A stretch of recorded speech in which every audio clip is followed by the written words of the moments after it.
tinuturuan ka maging masaya. Pag malungkot ako, bakit ka malungkot? Ba't ka pinalot ako dun sa may milk tea dun kahit anong pakinig ka. Nasaan yung iba? Nasaan yung ibang mga pinagtrama? May mga nasusunod. Dati pa yan, akala ko biro. Andito ba yung mga babae?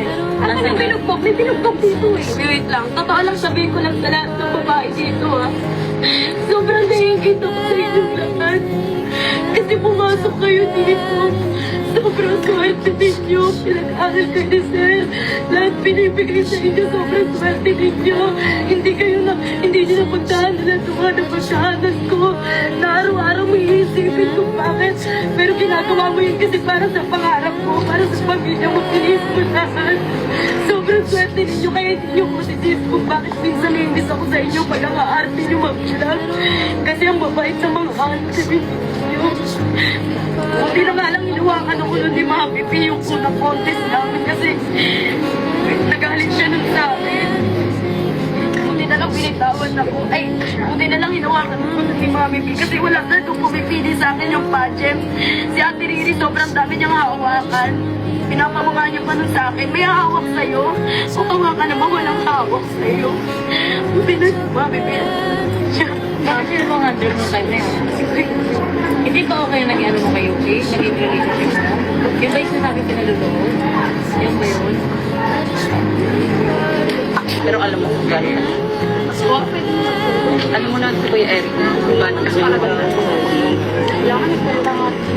Ano po kasi, that time po kasi hindi ko iniisip na gano'n. Kasi kung trip-trip lang po yun, bakit sa akin, dapat sa akin lang nangyari, pero bakit sa kanya rin? Anong sabi mo? Yung pinay! Araw tayo nag-uusap. Huwag niyong ano eh, nag-i-explain niya. Bakit ka sabi mo? Kasi ano i-explain? Ito naman ang una para mahinahon eh. Diba? Sabi mo nga siya mahinahon eh. Kaya ano yun? Ay na talaga, putang ina ko talaga, putang ina ko. Kasi lahat yung tinago ko, ang hirap pakipagplastikan sa inyong lahat. Ang hirap sabihin lang na nararamdaman. Alam niyo, ang hirap ng office. Mata kasi, hindi natin sila yung loob eh. Hindi nagkakagulo na May sarili sila, alam mo, bigyan na lang natin ang time. Huwag mo nang hanapin yung wala. Hindi. Minamanipula naman yung maraming tao dito. At minamanipula nyo kami. Ngayon mukha pa kami masama. Walang kasi bakit lahat ng pamilya, Wala na pa kami problema sa inyo. Yung amin lang, yung mga naranasan namin, ayun lang yung amin eh. saka yung akin lang din po, sana po yung bakit sa akin nagsusumbong? Hindi ko sila ano ba yun? Ano ba yun? Dapat siya tayo ulit. Ayun, siyempre.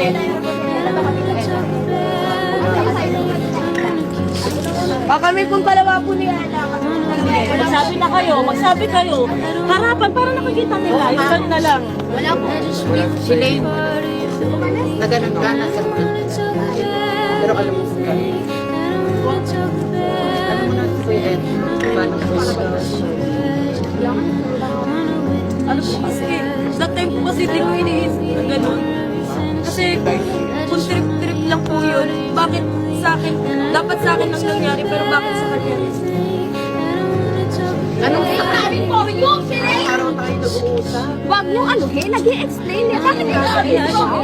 Kasi ano i-explain? Ito naman lang una para mahinahon eh. Diba? Sabi mo nga siya mahinahon eh. Kaya ano yun? Ay na talaga, putang ina ko talaga, putang ina ko. Kasi lahat yung tinago ko, ang hirap pakipagplastikan sa inyong lahat.